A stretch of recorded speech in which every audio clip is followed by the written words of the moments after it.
नमस्कार दोस्तों, आज अपने पीछे की कक्षा में जो अपनी क्लास चली थी उसमें आपने कोऑर्डिनेशन केमिस्ट्री के बारे में पढ़ा था। आज अपने कोऑर्डिनेशन केमिस्ट्री के बारे में और परिभाषाएं पढ़ेंगे जो इम्पोर्टेंट हैं। उपसहज संयोजक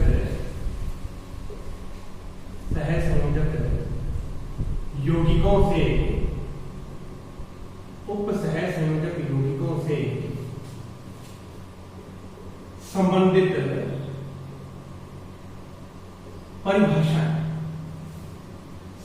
परिभाषाएं ये करेंगे। अब ये परिभाषाएं करेंगे तो इसमें पहले तो ये पता होना चाहिए केंद्रीय धातु कौन सी है, आयन मंडल कौन सा है, समन्वय मंडल कौन सा है। ठीक है, फिर इसकी परिभाषाएं करेंगे। जैसे मैं ये एग्जांपल लिख रहा हूं, अब इसको एग्जांपल से समझेंगे तो ज्यादा बेटर समझ में आएगा।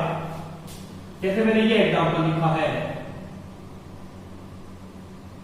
Na2FeCl6, ये एग्जांपल मैंने लिखा है। इस एग्जांपल में आपको समझना है केंद्रीय धातु कौन सी है, लिगेंड कौन सा है, समन्वय मंडल कौन सा है, आयन मंडल कौन सा है। ठीक है, इतनी बात समझ में आने के बाद आपको आगे की बातें समझ में आएगी। देखिए, ये जो चीज है जो बाहर दिखी है वृत्त से, इस बड़े वृत्त को ध्यान रखना। इस बड़े वृत्त का नाम, इस पूरे वृत्त का नाम, इस बड़े वृत्त को कहते हैं समन्वय मंडल। इस एग्जांपल से कई परिभाषाएं लिखेंगे अपने, समन्वय मंडल। और इस, हो सकता है पहले पढ़ लिया हो, दोबारा देख लो एक बार। इस जो एटम्स है, इस एटम को क्या कहेंगे, जो बाहर निकला, थ्रेड से बाहर निकला हुआ है, उसका नाम होगा आयन मंडल। आयन मंडल, तो ये समन्वय मंडल है, ये आयन मंडल है। इतनी बात आपको याद रखनी है।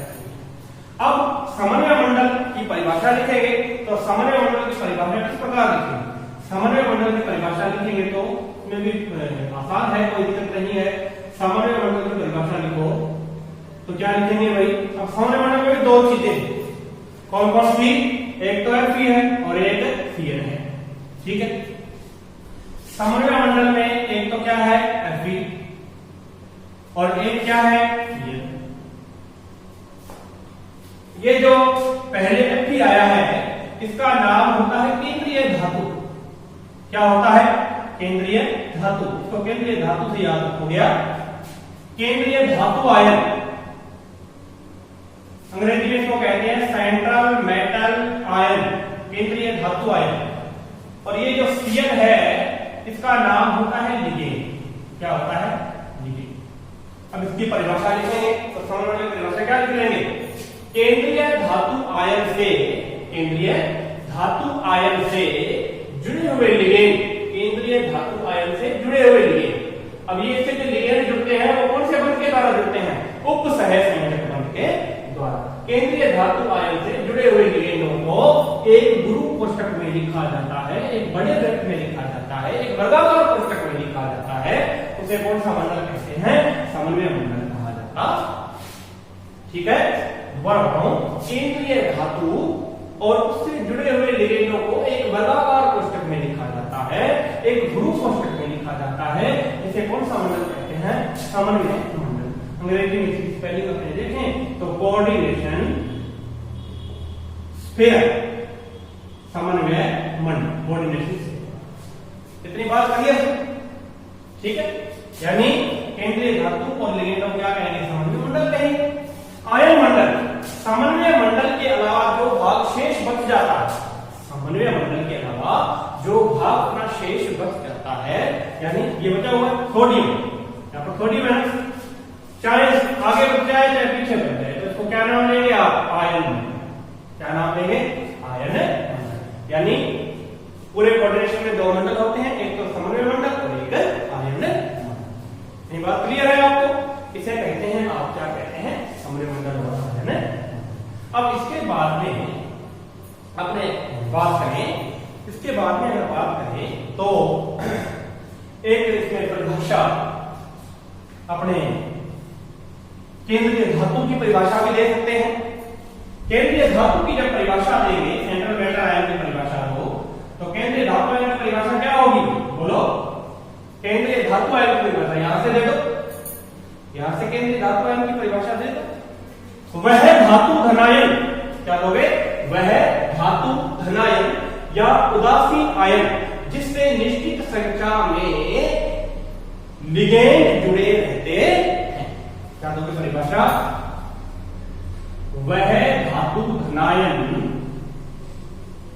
वह धातु धनायन या उदासीन आयन, ये जीरो भी हो सकती है, या उदासीन आयन जिससे निश्चित संख्या में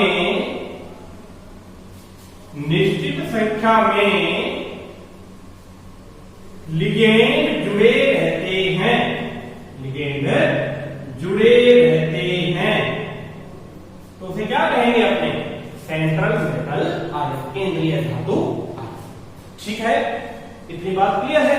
अच्छा, सेंट्रल मेटल आयन के बाद में अपने बात करेंगे, लिगेंड की बात तो अपने कर ही ली थी। अब इसके बाद में बात आती है, ये बात क्लियर है इतनी, इसके बाद आती है समन्वय संख्या। कौन सी बात आती है? समन्वय संख्या। अब समन्वय संख्या क्या होती है उसके बारे में अपने पढ़ेंगे। समन्वय संख्या, ये बात भी आपको एग्जांपल से क्लियर होगी। समन्वय संख्या क्या होती है? समन्वय संख्या का मतलब होता है केंद्रीय धातु से जुड़े हुए उपसह संयोजक बंधों की संख्या। केंद्रीय धातु से जुड़े उपसह संयोजक बंधों की संख्या। अब केंद्रीय धातु से उपसह संयोजक बंध कितने जुड़े हुए हैं, किस प्रकार जुड़े हुए हैं, उनकी पूरी संख्या क्या कहलाएगी? ठीक है, केंद्रीय धातु से जुड़े हुए उपसह संयोजक बंधों की संख्या को क्या कहते हैं? समन्वय संख्या। अब समन्वय संख्या का आकलन किस प्रकार कर सकते हैं, किस प्रकार बता सकते हैं, इंपॉर्टेंट है, पूछी जाती है। ठीक है, तो इसको अपने करेंगे। ये बात कई बार अपने से पूछी जाती है, तो इसको अपने जो है हल करेंगे। देखो, समन्वय संख्या कई बार पूछी जाती है बात, ये इसको समझिए।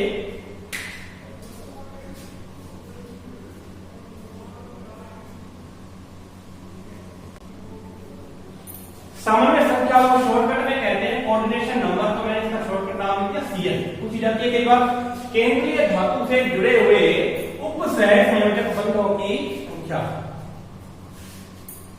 उपसह संयोजक बंधों की मतलब होता है केंद्रीय धातु से जुड़े हुए उपसह संयोजक बंधों की संख्या को क्या कहते हैं? समन्वय संख्या। अब अपने इसको कैसे निकालेंगे, इसको निकालने का तरीका देखिए। जैसे मैंने ये एग्जांपल लीजिए, इसके लिए आपको ये पता होना चाहिए कि लिगेंड कौन सा है। जो मैंने आपको बताया था लिगेंड एक तंतुक है, द्वितंतुक है, ये पिछले वीडियो में हमने बात कर ली थी। जैसे ये ऊपर वाले उदाहरण ले लेते हैं, Na2FeCl6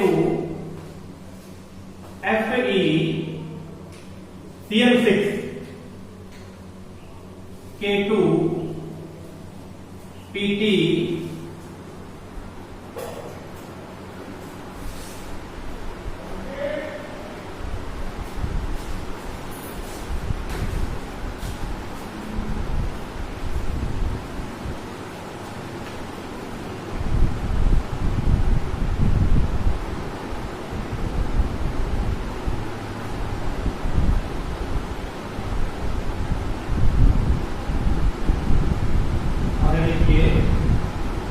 ये मैं एग्जांपल लिख रहा हूं।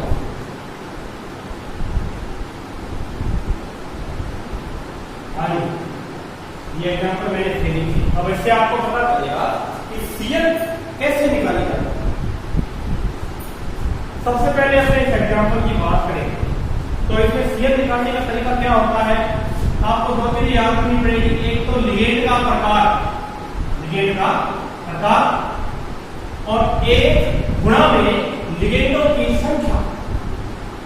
लिगेंड का प्रकार गुणा में लिगेंडों की संख्या, और इससे आपकी निकल के आएगी समन्वय संख्या यानी कोऑर्डिनेशन नंबर। सबसे पहले इधर देखिए, नाम, इसका नाम भी लिखेंगे आगे इसका नाम भी लिखा जाएगा, लेकिन फिलहाल इसके समझो। अब यहाँ पर लिगेंड कौन सा है, कौन सा लिगेंड है भाई, Cl यानी कि साइनाइड, इसको साइनो कहते हैं। अच्छा, यहाँ पर साइनाइड लिगेंड है, ये कौन सा लिगेंड है, ये मैंने आपको बताया था। यहाँ पर लिगेंड का प्रकार कौन सा है, एक तंतु। कौन सा है, एक तंतु। इसकी संख्या कितनी है, कितनी हुई है, 6, तो गुणा में क्या करोगे। अब एक तंतु का मतलब क्या होता है, एक को 6 से गुणा करोगे तो Cn कितनी आएगी, 6।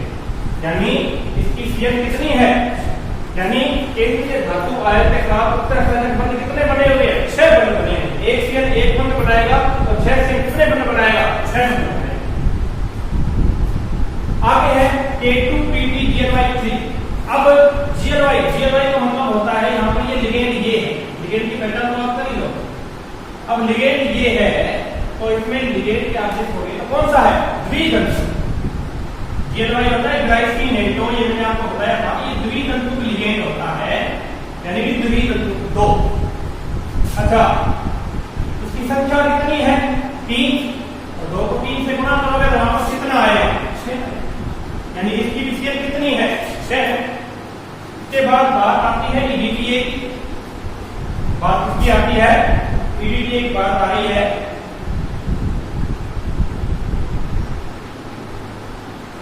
हाँ, EDTA की बात आ रही है। EDTA में, हाँ, EDTA कौन सा लिगेंड होता है भाई, षट्तंतु।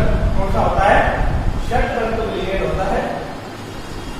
अब षट्तंतु का मतलब क्या लिखोगे आप, षट्तंतु यानी क्या लिखोगे, 6। संख्या कितनी है, 1, तो Cn कितनी हुई, 6 × 1। आपको सब इतना ही काम करना है, 6 × 1 6, ठीक है। यानी इसकी विषय कितनी आ रही, 6। अब देखिए EN का मतलब होता है एथिलीन डाइएमीन। क्या होता है, एथिलीन डाइएमीन। अब एथिलीन डाइएमीन जो यहाँ पर है वो द्वितंतु लिगेंड होता है। कौन सा होता है, द्वितंतु यानी 2। अब संख्या कितनी है, 2, तो फिर आप 2 को 2 से गुणा करोगे, यानी Cn कितनी आएगी, 4। ठीक है, ज्यादातर अपने यौगिक हैं वो 6 और 4 के पढ़े, आगे इसकी रिपीटिव थोड़ी बढ़ेंगे, ठीक है ना। तो इस प्रकार से इसको क्या कहते हैं, समन्वय केंद्रीय धातु से जुड़े हुए मुक्त तंतुओं की, ठीक है, इसे कहते हैं समन्वय संख्या। अब समन्वय संख्या की बात अपने को क्लियर है। अब इसके बाद में बात करें हमने, अब इसके बाद में अपने बात में कि शब्दावली बहुत बड़ी होती है। एक आता है किलेट लिगेंड। किलेट लिगेंड क्या होता है, ये समझो।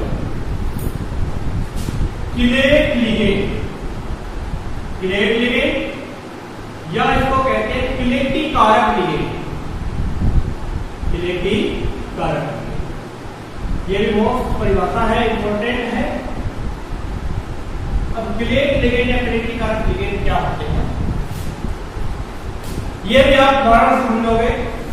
इसकी परिभाषा क्या होती है, द्वितंतु या बहुतंतु, या सीधा कह लो बहुतंतु, क्योंकि एक से ज्यादा तंतु का आप इसको बहुतंतु मानते हैं। बहुतंतु या द्वितंतु लिगेंडों में जब 2 या 2 से अधिक दाता परमाणु हुए, लिगेंड बहुतंतु लिगेंड दाता परमाणु क्या होंगे, 2 से ज्यादा होंगे, तो 2 से अधिक दाता परमाणु केंद्रीय धातु आयन को अपने एकांकी इलेक्ट्रॉन युग्म दान करके और उसके साथ क्या कराते हैं, 2 या 2 से अधिक उत्सर्जक बंध बनाते हैं, तो एक किलेट वलय का निर्माण होता है। और जो वलय बनाते हैं उन लिगेंडों को कहते हैं किलेट लिगेंड, और उसका नाम होता है किलेटी कारक लिगेंड, और जो वलय बनती है उसे कहते हैं किलेट। इसका एग्जाम्पल देखो, द्वितंतु, जैसे मैंने ये एग्जाम्पल लिया है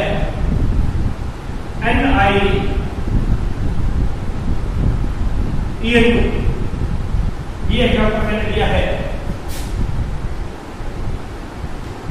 अब ये एग्जाम्पल मैंने लिया है, मतलब इसका नाम क्या होता है, एथिलीन डाइएमीन। इनका EN को क्या लिखते हैं, EN का मतलब होता है एथिलीन डाइएमीन या 1,2-डाई एथिलीन भी कह सकते हैं। ये नाम याद रखो आप।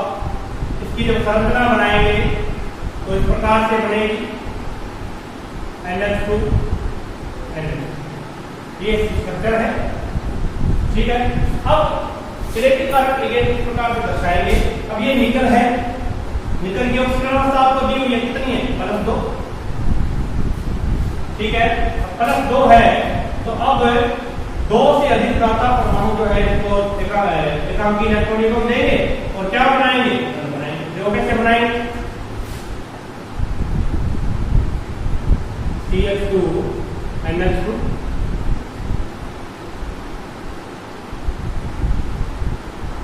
CH2 NH2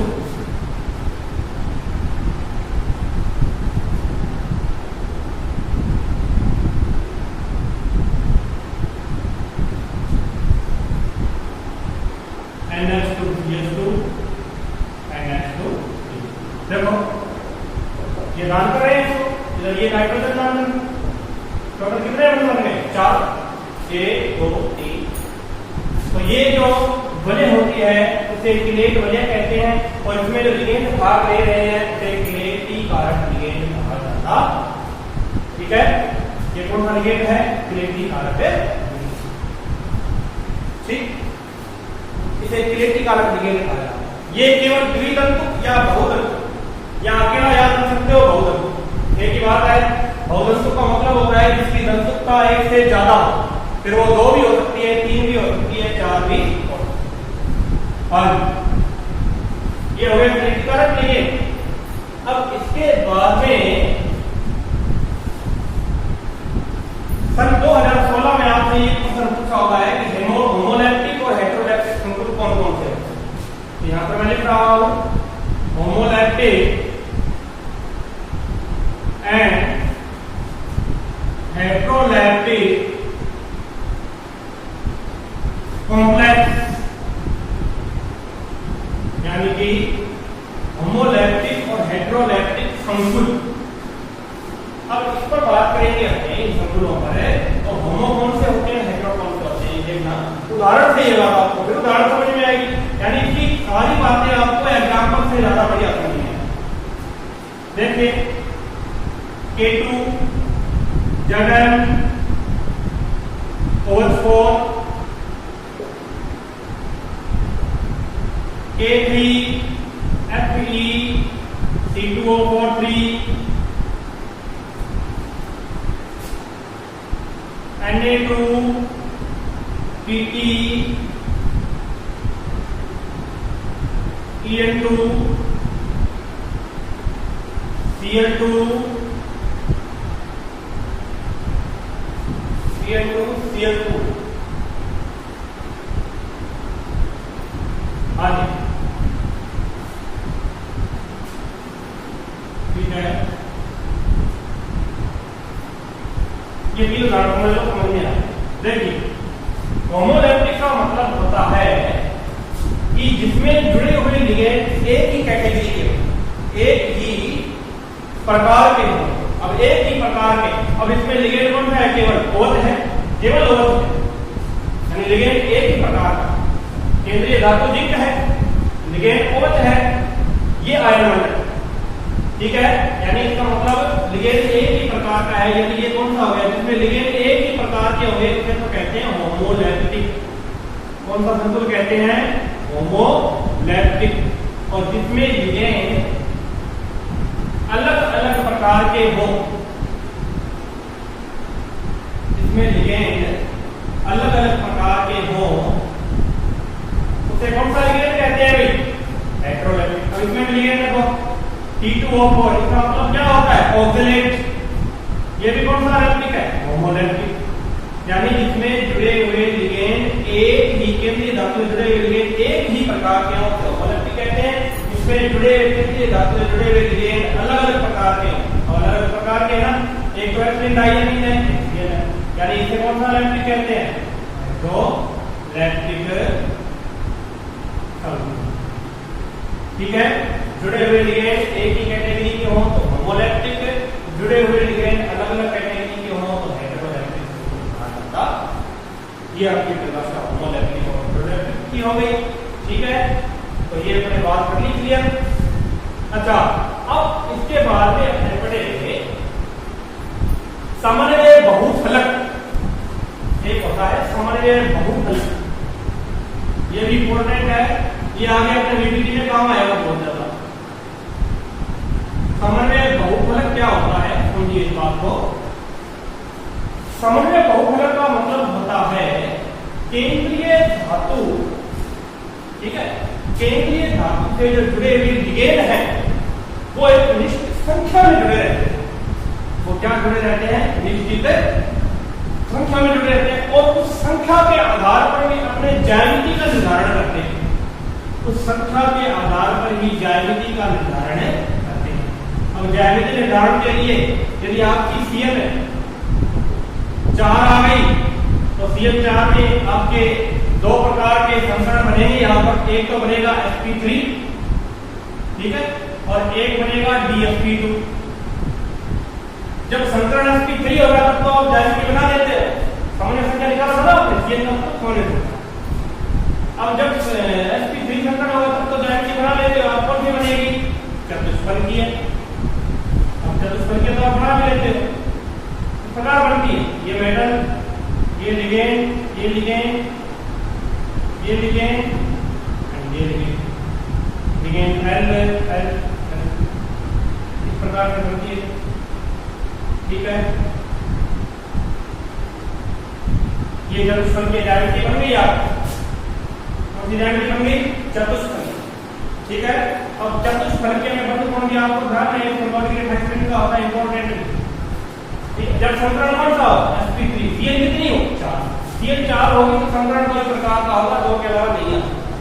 बात है dsp2 की। dsp2 का मतलब होता है वर्ग समतलीय, सुपेयर प्लेनर, वर्ग समतलीय, वर्ग समतलीय ज्यामिति, वर्ग बना दो। यहाँ पर M का मतलब होता है धातु, 1 2 3 4 CN 1 2 3, ये ज्यामिति कौन सी बन गई, वर्ग। अच्छा, ज्यादातर आपने ये पूछा जाता है, एक होती है CN6, CN5 भी बना सकते हो आप। CN5 में ज्यामिति कौन सी बनती है, त्रिकोणीय द्विपिरामिडी। ये M 1 2 3 1 2 3 4, त्रिकोणीय द्विपिरामिडी, इसको कहते हैं त्रिकोणीय द्विपिरामिडी। ये ज्यामिति द्विपिरामिडी, ठीक है। अब बात करें, अपने ज्यादा इंपॉर्टेंट CN 4 है, इससे भी ज्यादा इंपॉर्टेंट CN 6 है। ये दो ही अपने से पूछी जाती हैं, जब वीपीटी करेंगे तब इनका भी ध्यान करेंगे। अब CN 6 में संकरण दो प्रकार का होगा, D2sp3 या sp3d। अब ये कौन सा होगा, जब वीपीटी पढ़ेंगे तब आपको पता जाएगा। लेकिन इसमें जब ज्यामिति बनेगी तब एक ही बनेगी, उसका नाम होता है अष्टफलकीय। क्या नाम होता है, अष्टफलकीय। अब अष्टफलकीय ज्यामिति बनाने के लिए क्या करोगे, ये मेटल 1 2 3 4 5 ये लिगेंड लगा दो। संकरण कौन सा भी हो, ज्यामिति एक ही बनेगी, अष्ट। यानी कहने का मतलब ये हुआ कि ये धातु से जुड़े हुए लिगेंडों की ज्यामिति निर्धारण की जो व्यवस्था है वो क्या कहलाता है, समन्वय बहुफलक, ठीक है। तो आज के लिए इतना ही, और चैनल को भी आपने सब्सक्राइब नहीं किया है तो चैनल को सब्सक्राइब कर लेना, और अपने इसके बारे में और भी अब नामकरण आगे की जो क्लास होगी उसमें नामकरण के बारे में अध्ययन करेंगे, ठीक है ना।